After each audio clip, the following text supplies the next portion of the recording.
Hello everybody, welcome to another TIETS Informational. Today we are going to be talking about Specter Ops by Emerson Matsuuchi.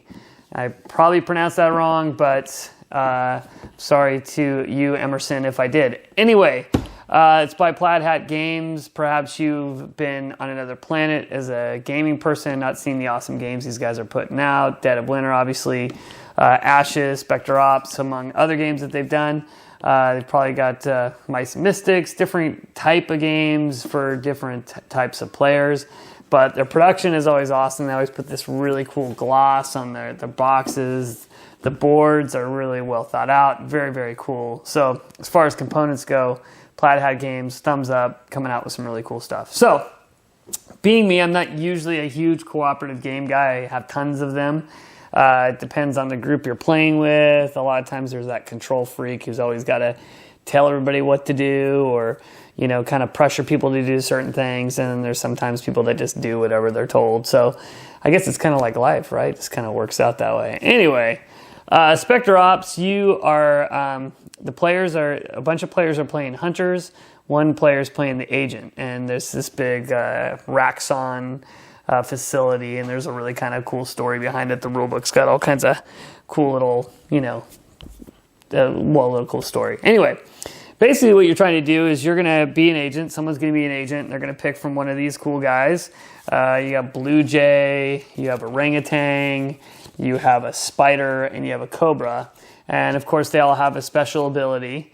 And the agent's objective is to cruise into here secretly.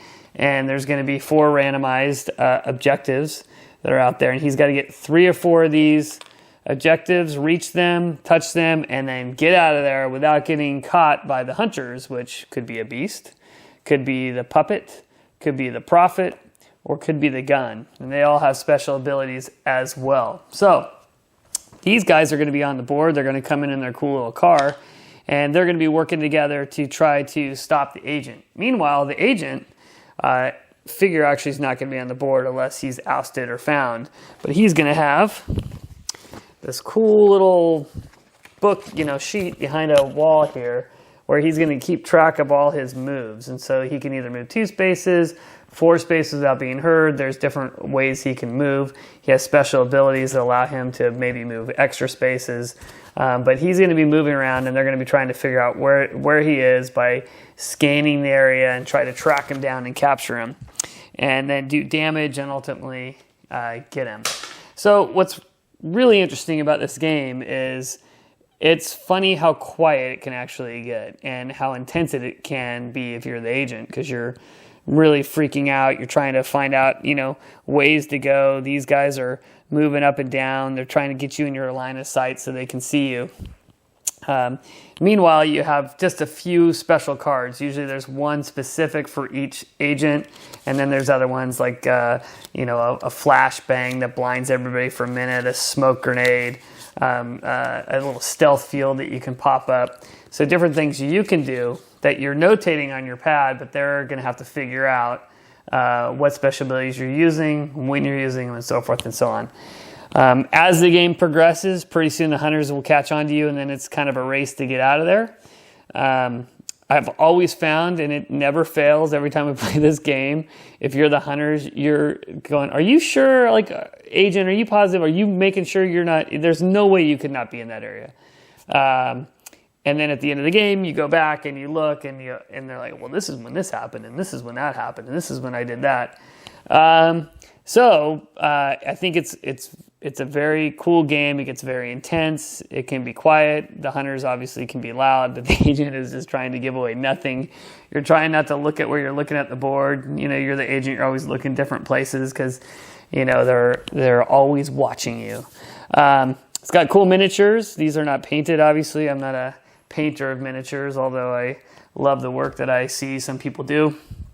But Plaid Hat Games just coming out with some awesome stuff. This is a fun game.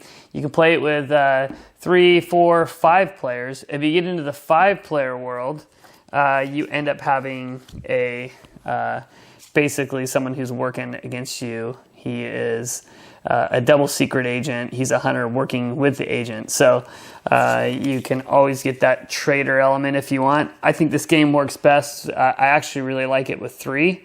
I think it's great with 4 too. So you can really have a good time. I have not played this game with 2.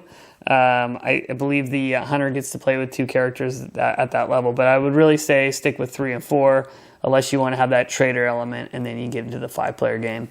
But good quality, intense, fun gameplay. It's fun to be the hunter. It's fun to be the agent.